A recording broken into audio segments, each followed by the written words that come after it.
Okay, good day everyone. So now we will talk about the accounting for income tax. Okay, so let's explain accounting income versus taxable income. Accounting income or financial income is the net income for the period before deducting income tax expense. When we say accounting income, this is the income which appears on the traditional income statement and computed in accordance with the accounting standards. Ibig sabihin, ito yung kinocompute natin when it comes to FAR or sa PFRS. Diba? For example, ito, sales less cost of goods sold equals gross profit. Less OPEX would be the operating income. Yung operating income is also considered the accounting income because nakabase siya sa ating accounting standards. Hindi pa dyan kasama yung ating taxes, 'di ba? Yun, after natin i-deduct yung taxes, papasok na tayo dyan sa ating taxable income, which is the income appearing on the income tax return and computed in accordance with the income tax laws. So, taxable income may be defined also the excess of taxable revenue over tax deductible expenses and exemptions for the period as defined by the Bureau of Internal Revenue. So, yung taxable income, mako-compute lang yon after nating i-deduct yung ating taxes, after yung ating deductible expenses as well as the exemptions, no? Which is mas detailed understanding pa yung ma-acquire nyo dun kapag nagkaroon na kayo ng income taxation na subject. But for the meantime, we'll focus on the difference between the accounting income and the taxable income. Next, let's explain the two basic differences between accounting income and taxable income. We have two differences. We have the permanent differences and the temporary differences. When we say permanent differences, these are items of revenue and expenses which are included either accounting income or taxable income but will never be included in the other. Ibig sabihin, isa lang ang pwede siyang mag-appear or pwede siyang ibawas. Sorry, hindi bawas. Pwede siyang mag-appear. Pwedeng mag-appear siya sa accounting income, but it will not once na nag-appear na siya sa accounting income, hindi na siya pwedeng mag-appear sa taxable income. Or if nag-appear na siya sa ating taxable income, hindi na pwede sa accounting income. So, these permanent differences pertain to the non-taxable revenue and non-deductible expenses, which later may explain pa natin when it comes to problem solving. When we say non-taxable revenue, okay, tingnan natin dito. Okay? Yung ating non-taxable income, these are the, for example, non-taxable income are yung mandatory deductions. Mandatory deductions. Ano yung mga mandatory deductions na hindi pwedeng i-tax? Like SSS, di ba? GSIS, PhilHealth, Pag-ibig, di ba? Ibig sabihin, yun yung mga mandatory deduction or benefits na dinideduct ng employer before niya ibigay sa employee niya yung sahod. So, hindi pwedeng i-tax yung ating SSS, Pag-ibig, PhilHealth, mga ganon. Because those are non-taxable income. Ano pa? Non-deductible expense. So, may mga certain expense tayo na hindi pwedeng i-deduct din. Okay? And then, yung mga income subject to final tax. So, yung mga income subject to final tax, which is madidiscuss sa aking income taxation, hindi rin siya pwedeng, hindi siya uh, pwedeng mag-appear on both income, accounting income, and taxable income. Only one of them. Next is the temporary differences. These are differences between the carrying amount of an asset or liability and its tax base. Temporary differences include timing differences. When we say timing, merong delay in the period in which they are recognized. So, timing differences are items of income and expenses which are included in both. So, pwede na siya both accounting income and taxable income, but at different time periods. Okay? Accordingly, temporary differences give rise either to a deferred tax asset or a deferred tax liability. When we say deferred, di ba to postpone? Kaya nga nagkakaroon ng different time periods. Temporary lang siya kasi nga hindi siya sabay na nag-a-appear pero may mas mauunang mag-appear and then susunod yung isang um, isang accounting income. Okay, isang income, either accounting income mauna and then tsaka siya i-recognize sa taxable income, o pwedeng mauna ang taxable income and then i-recognize sa accounting income. So, explain natin yung dalawang temporary difference. We have the taxable temporary difference and deductible temporary difference. We say taxable temporary difference is the temporary difference that will result in future taxable amount in determining taxable income of future periods when the carrying amount of the asset or liability is recovered or settled. So, ibig sabihin, magiging yung difference na compute natin is magiging taxable siya in the future. So now, hindi pa siya taxable. In the future, magiging taxable na siya. Dun sa second naman, deductible temporary difference will result in future deductible amount. Ibig sabihin, in the future, magiging deductible siya. Actually, pwede natin siyang ano dito, explain. For example, ito yung taxable temporary difference. Under PFRS, nagkaroon tayo ng sale. Okay? And under PFRS or the financial reporting under accounting side, di ba nagre-recognize tayo ng sale kapag nabenta na. Regardless kung nagbayad siya or hindi, pwede siyang gawing installment basis or installment sale. Pero under the tax code, i-recognize lang natin siya kapag na-collect. So for 2025, nagbenta tayo debit AR, credit sales. Okay? Nagkaroon na ba tayo ng collection doon?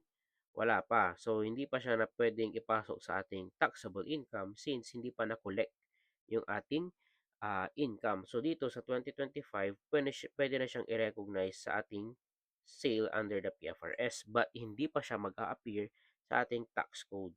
Diba? Yan yung timing difference na tinatawag natin. Under 2026, yun na. Magko-collect na tayo, di ba? Nagkaroon na tayo ng collection. Debit, cash, credit, AR. Okay? So, under 2026, dito, na-record na natin, pwede na siya nating i-recognize under our tax code. Diba? Kung titingnan mo, dito, under income statement, buo yan, buo yan. 2025, naka-check dyan, ibig sabihin, PFRS, pwede na i-record. Sa 2026, hindi mo siya i-record na as sale kasi nga, na-record mo siya na noong 2025. So, tingnan mo, di ba, under temporary difference, nag-appear siya only on the accounting income, yung ating income statement. Now, tingnan natin on the side of the income tax return. For 2025, okay, under sa ITR, 2025, nag-appear na ba siya? Hindi pa. Diba? Hindi pa nag-appear. Kasi nga, ito lang na nangyari o nag-recognize lang tayo ng AR at saka sales. May cash na bang involved? Wala. Kasi under the taxation, you are using cash basis. Pero sa PFRS, accounting income, nagre-recognize tayo when there is accrual, di ba? Accrual basis. So 2025 under our income tax return, wala pa tayong na-recognize. But on 2026, since nakakolect na tayo ng cash, papasok na siya sa ating ITR. And that is called the taxable temporary difference. Bakit taxable temporary difference? Di ba balikan natin? Nagkaroon ng future taxable amount. Future taxable amount. Tingnan mo. 2025 tayo nagbenta. Kailan siya na-tax? 2026. Sa future pa siya matatax. Sa 2026 pa siya matatax when the cash is collected. Kaya nga, taxable temporary difference. Taxable siya in the future. Future taxable amount. And when there is a taxable temporary difference, it arises deductible deferred tax liability pala.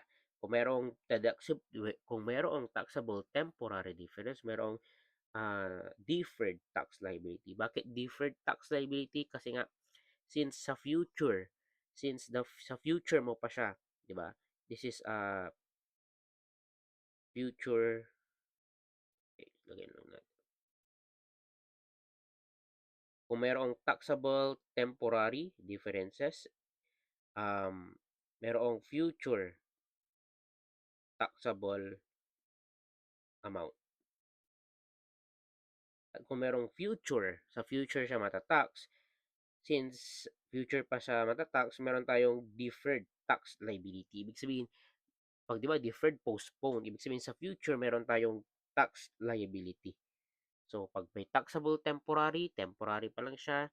Sa future siya matatax. At sa future siya matatax, meron tayong deferred tax liability. Okay? May liability na tayo sa tax. Okay? I hope that is clear. Next, how about the budget expense naman? Okay? So, budget expense, under the PFRS, kunyari, meron tayong AR. Nagbenta tayo. Tapos, ang nangyari, hindi tayo nakapag-collect. So, under income statement, we have budget expense, debit budget expense, credit allowance for doubtful accounts. So, under PFRS, okay, nagkaroon na tayo ng recognition.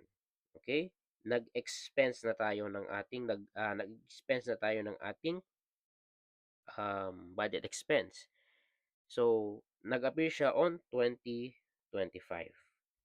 Pero sa 2026, okay, which is the actual write-off, debit allowance for doubtful accounts, credit AR, ni-write-off na natin tong AR natin, okay, hindi dyan mag-appear yung ating expense, which is nag-appear siya noong 2025 pa lang, kung kailan nagkaroon na ng uh, bad debts expense. Pero under the ITR, nire-recognize natin siya kapag mayroong actual write-off. Okay, which is ito. Ni-write off yung AR. Kapag ni-write off na yung AR, dun pa lang siya papasok sa ating ITR. Pero under the PFRS, nagkaroon lang ng bad debt expense, in-expense mo na, pwede na siyang i-recognize under the income statement. That is called deductible temporary difference. Bakit naman? Kapag mayroong deductible temporary difference, mayroong future deductible amount. Since nagkaroon ka ng expense, pwede mo siyang i-deduct as expense. Okay, as expense. Kaya nga tinatawag siyang future deductible amount. And kapag, okay, future deductible amount. At kapag mayroong future deductible amount, i-deduct mo siya in the future. Kapag nag-deduct ka sa income sa tax mo, okay, future deductible amount, mababawasan yung tax mo, at kapag mabawasan yung tax mo, meron kang asset, deductible ay deferred tax asset. Kasi nga nabawasan yung tax mo, tumaas yung asset mo, di ba? Like dito, tumaas yung nagkaroon ka ng taxable amount in the future, meron kang liability. Dito, since bumaba yung ating uh, nabawasan yung ating income, nagkaroon ng deductible amount, okay, sa ating taxable income, meron tayong deferred tax asset. Okay? Ayun. So, tingnan natin dito yung ating sinasabi.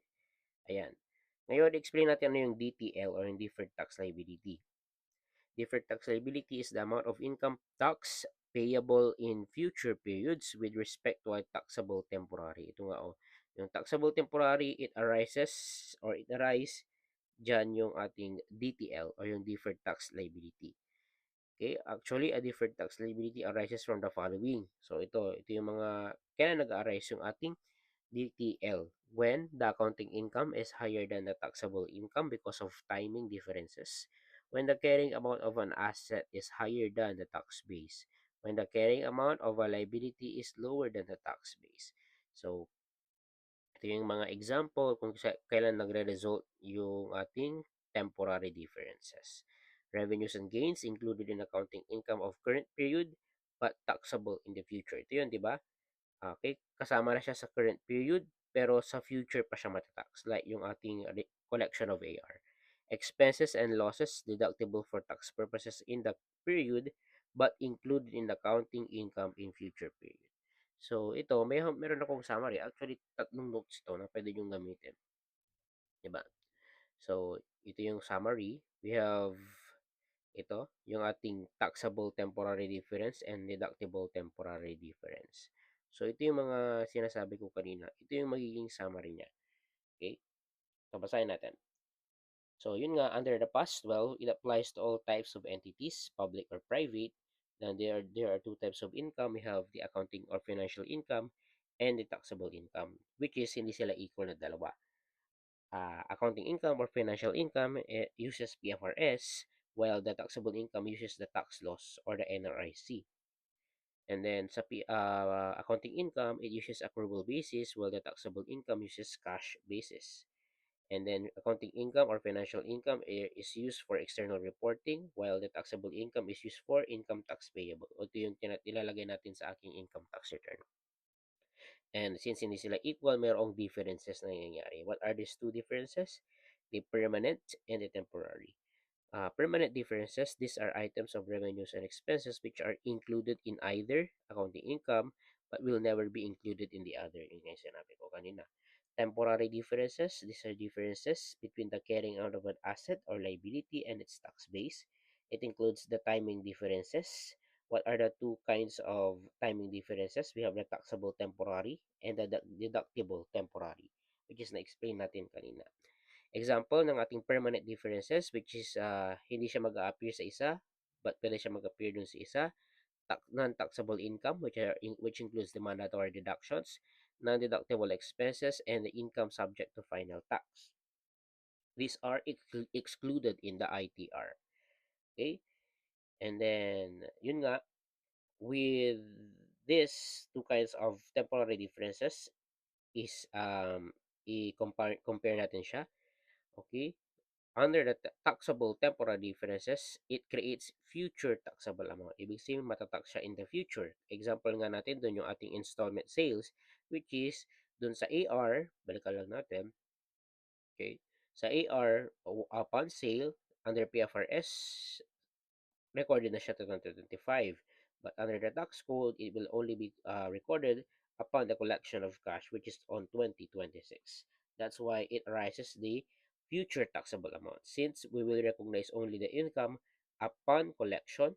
So in the future, since nagkaroon tayo ng income sa future, magkakaroon tayo ng tax sa future. And since we will have a future taxable amount, we will have also a liability, taxable liability, which is liability natin sa government. Okay? And then, okay, ito yung ating basis kapag yung ating asset is greater than the tax base or the liability, carrying amount of liability is less than the tax base. It creates different tax liability. Okay, example, installment sales, prepaid expense, and revaluation surplus.